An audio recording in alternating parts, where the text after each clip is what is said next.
Dreading going to work tomorrow? At least you're not caught in a war between two alien species trying to destroy each other and kill you probably in the process.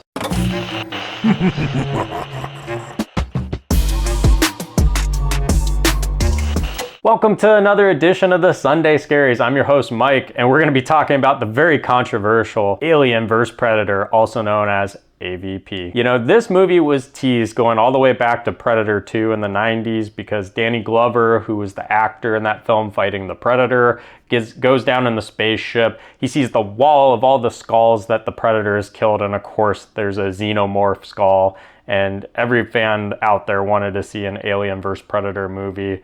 And it took, about a decade, maybe a little bit more, to get this film made. But we got it, and some people like it, a lot of people hate it. Now, there will be some spoilers in this, though this is not the most deep film in the world, but I just want to warn you in advance. And this movie's controversy really started when it got a PG-13 rating, which, horror fans are a little bit ornery when they see a PG-13 movie rating, and I'm personally not that against it. I think there's some awesome PG-13 films, and I actually really like Alien vs. Predator.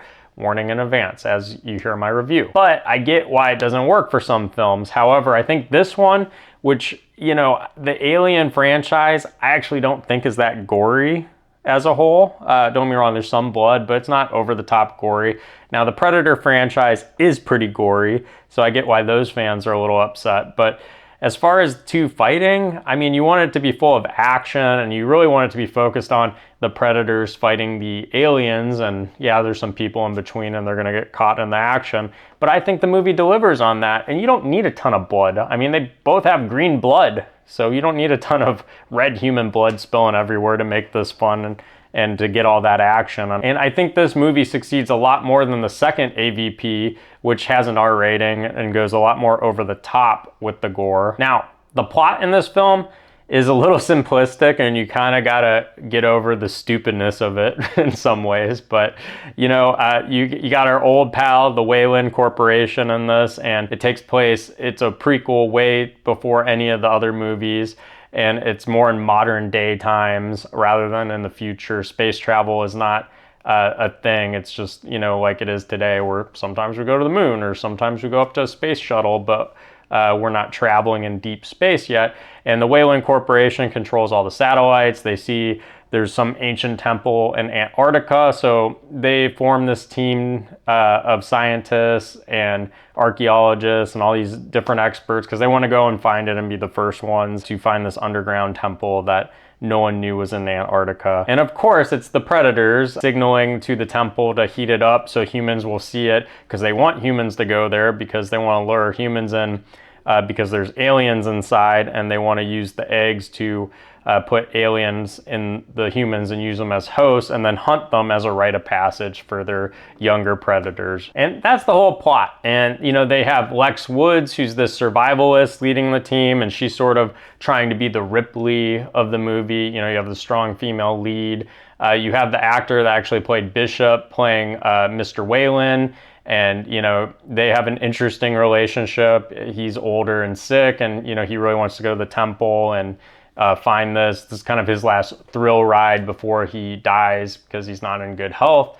And, all the other characters, they're not really that memorable. You got this random Italian dude who's an archaeologist, I believe, and, some random gun guys who are, of course, carrying weapons when Lex doesn't think they need to have weapons, and a bunch of people like that, and they all get killed off throughout the movie by the Predators and the aliens. Now, another thing I like about this film is there's actually 3 Predators in the temple hunting the aliens, and there's a ton of aliens. So unlike the sequel where there's really only one Predator that fights the aliens, this one actually has a team of them, and it's much more like our race versus your race rather than just one person versus a whole race of the opposite alien species. So, I do really like that aspect of it. I do like Lex. I think she's a really good character. Obviously not a Ripley because there's only one Ripley out there, but Lex is a pretty good character you can root for. She's pretty smart and works with the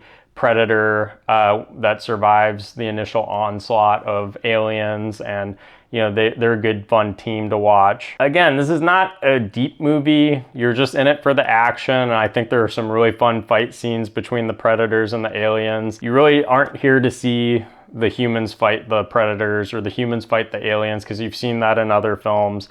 And I do think this movie delivers, and there's some fun sequences. So as far as the few themes you can kind of find in this movie, and again, not very deep, but with the predators, you have this whole fearless warrior culture, and you want to, as you become an adult, have your rite of passage. And the whole movie is really about these three predators trying to kill some aliens, mark themselves, and show that they're great hunters. And trying to prove yourself as you become an adult.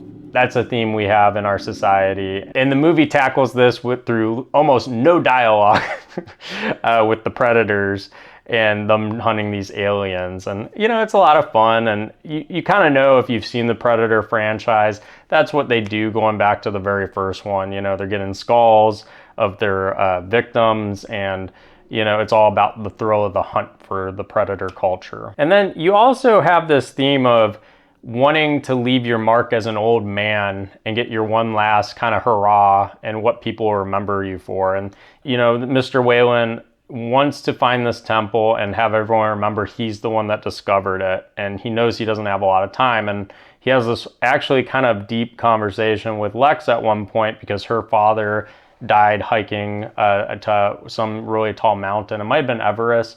And, she's like, my father would still be here if we didn't do that hike. And he, tells her, do you think your father remembers dying in pain as the last thing he ever did, or having a glass of champagne with his daughter at this high mountain, And it's sort of interesting. And I think it's something a lot of people can kind of relate to, especially as they get older in age. What is their legacy going to be once they die, and how will people remember them? And then the last theme, which is so corny in a lot of ways, but is the enemy of my enemy is my friend. And you see that through Lex as she figures out the predators, they don't have their guns when they first come into the temple, and the temple is a maze, and it constantly is shifting, right?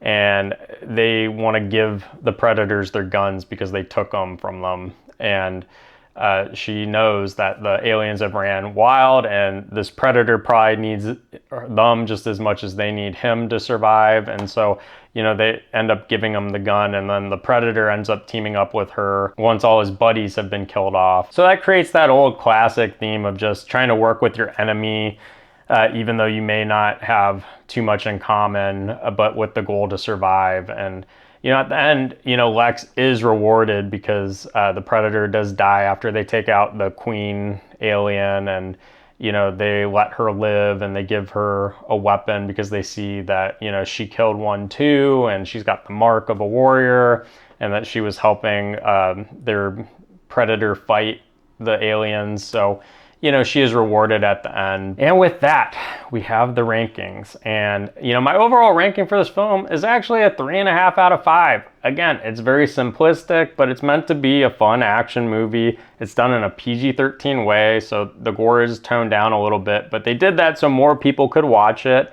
And I don't think it takes away much from the action. It's still violent in its own right. It's just, the humans are not the focus of all the violence as much as the aliens fighting the predators, which is what you're here to watch. And there's plenty of green blood throughout the movie. It's just, again, you're not getting a ton of the human gore that maybe you got particularly in the Predator franchise. And future Alien films actually be a little bit more gory than some of the past ones. I think it's done well as a whole. It's not an incredibly deep movie, and for what it is, I think it accomplished what it's trying to do. The fun ranking, I actually give it a 4 out of 5. I have a lot of fun with this movie. This is one I revisit more than most in the Alien franchise. I mean, the first two will always be my most revisited, and usually I watch them together. Maybe not on the same night, but I usually watch the first one and then I watch the second one because I just love those two movies so much. And if I'm going for one that's not one of the main two, AVP probably 6 out of 10 times I'll go to if I just want a fun movie to put in, not think too much about, but still get some of both franchises and some of the action, and I think it's a lot of fun for a fan. But anyways, guys, thanks for tuning in. I really hope you liked this. Please subscribe and like if you haven't already to the channel. Thank you for all of your comments. I really appreciate them, and leave a comment. I'd love to know what you think of Alien vs. Predator. And with that said, all I know is, guys, I'm actually not dreading going to work tomorrow because I really don't like being cold, and this whole movie for the most part is in Antarctica. And I'm very grateful I'm not in Antarctica, especially with 2 different alien species trying to kill me. Catch you next week.